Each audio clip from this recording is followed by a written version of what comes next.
নমস্কার বন্ধুরা, আমি সীমা লাইফস্টাইল ব্লগে আরও একবার স্বাগতম। বর্ষা হতেই গাছে প্রচুর কুড়ি চলে আসে আর আমাদের ড্রাগন চাষিদের মন খুশিতে ভরে যায়।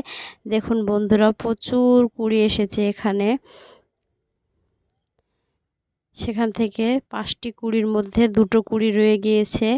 এটাই স্বাভাবিক, কিছু করার নেই। দেখুন এখানে কত কুড়ি এসেছে, খুব সুন্দর লাগছে।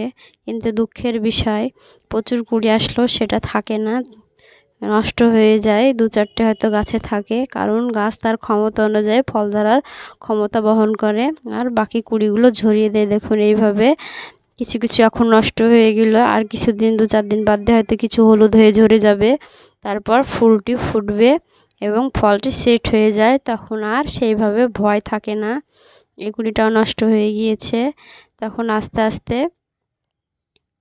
1 মাস বা 30 দিনের মধ্যে ফলটা ম্যাচিউর হয়ে পেকে যায়। খুব ভালো লাগে বন্ধুরা।